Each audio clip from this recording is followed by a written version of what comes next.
Ada lagi ekspresinya Pak Ferdy Sambo yang kita bahas juga katanya ya. pas kita lihat itu dingin katanya. Pas saat ayah dari Brigadir J almarhum ngasih lagi bicara, Ferdy Sambo wajahnya disorot banget. Kita lihat yuk ini. Iya. Maaf ya, kalau kita mau bandingkan dengan tadi Pak Kuat, ini Pak Sambo. Beda posisi sih. Betul. Ekspresinya tapi kok berbeda. Betul. Kalau di sini ada kombinasi. Jadi ketika seseorang ada kata sadis yang dikeluarkan ya. Ketika dia benar kata sadis itu turn down itu dia bibirnya turun gitu ya. Orang kalau bibirnya itu ada ketegangan di bibir bawah, itu kombinasi antara dia tidak senang dengan pernyataan yang baru dia dengarkan. Nah, terkombinasi dengan tatapan yang tajam seperti ini. Nah, itu menegaskan bahwa ada unsur ketidaknyamanan, mungkin saja ini arahnya marah atau dia tidak setuju sehingga menunjukkan ekspresi ada agresivitas sedikit di situ.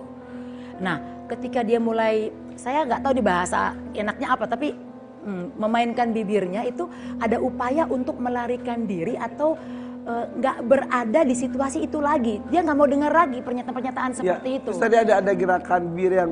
Iya, itu tadi yang saya katakan. Oke, nah saat dibacakan kronologis peristiwa oleh jaksa saat itu, terlihat katanya tersangka seperti tidak merasa bersalah. Apakah hal ini wajar? Ini siapa ini? Susi ya? Bukan, kalau Susi itu masih saksi. Siapa saksi? FS. Oke. Jadi tadi saya katakan definisi tidak jujur atau bohong. Nah, tidak merasa bersalah ini tidak tanda kutip bisa dipahami gitu. Karena itu sebuah kondisi dalam diri dan di mindsetnya dia. Orang menyesal, merasa tidak bersalah itu sebuah situasi yang ada dalam dirinya yang hanya dia yang tahu. Yang bisa kita lihat adalah bagaimana konteks perasaan yang dia miliki di momen itu. Oke. Gitu. Nah, ekspresi apakah bisa diatur nggak sih? Maksudnya gini. Sangat bisa karena ekspresi kalau sudah ahli. Bukan hanya ahli, ada ekspresi-ekspresi yang hasil proses belajar.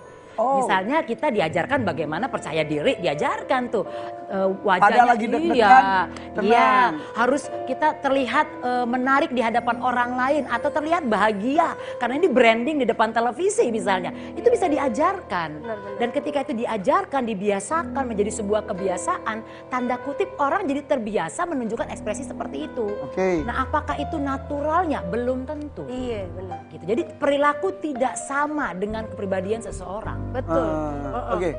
Nah, di dalam dunia psikologi gimana memandang orang yang memiliki kuasa lebih dari lainnya dalam menyelesaikan sebuah permasalahan? Ada memang di sini unsur power ya.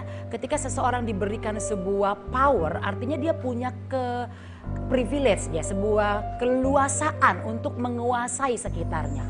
Nah, kembali lagi kepada kepribadian orang tersebut, apakah dia memang tanda kutip ingin menerapkan powernya untuk mendominasi orang lain atau istilahnya domineering, atau memang dia hanya menggunakan untuk kepentingan yang sesuai dengan power itu. Nah, kalau domineering dia menginginkan semua orang patuh pada dirinya, tunduk pada dirinya dengan cara apapun.